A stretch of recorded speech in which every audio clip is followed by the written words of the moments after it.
Hi, everybody. So, have you ever wondered why you ever feel unheard, even though you're talking and you're speaking?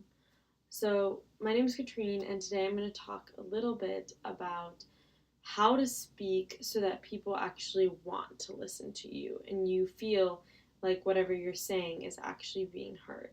So, I did watch Julian Treasure's TED Talk about how, to be heard, and I'm also a tour guide. So, I do feel like I have some credibility in this subject. And so the three main points that we're going to be going over today include the acronym HAIL, which is kind of how to approach just being around people and talking to them. And then also, what we can do with our voice and our intonation to also help us be heard, as well as how this kind of plays out in the real world and how we should warm up our voices to get ready for some kind of big event. So, first off, I want to start with the acronym HAIL, which stands for honesty, authenticity, integrity, and love.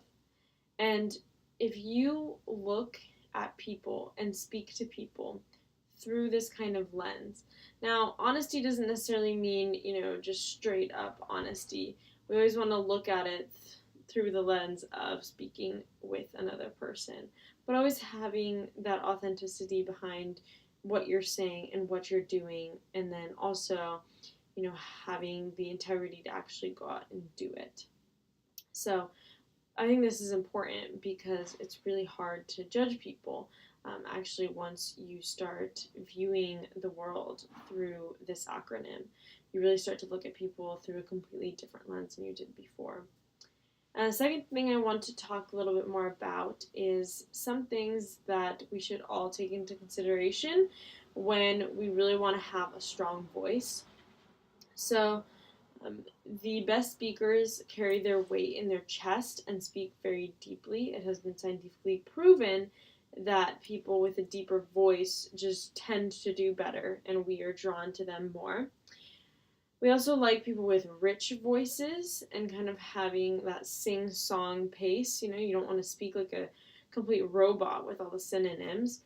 And then also, using silence as a really powerful tool. We don't always have to fill it with ums or likes, or just really taking the time to pause and use that silence to our advantage.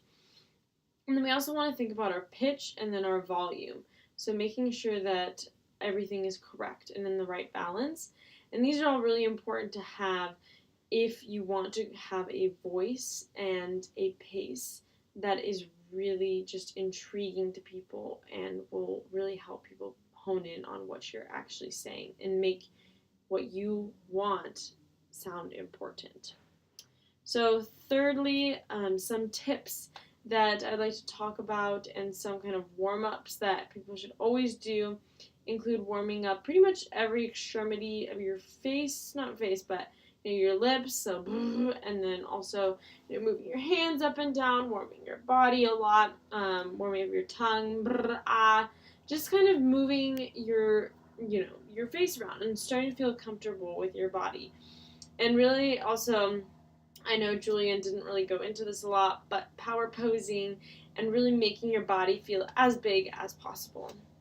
So today I talked a little bit about the acronym HAIL, what we should look for when we're talking about how to make our voice sound best that it can, and then some tips about what we should do right before speaking or giving some kind of speech. So, and I go out to challenge you and everybody out there really to consciously listen to people and speak with this kind of honesty and power to your voice, and just kind of see what happens, and just analyze really what kind of difference that it'll make. So thank you guys so much.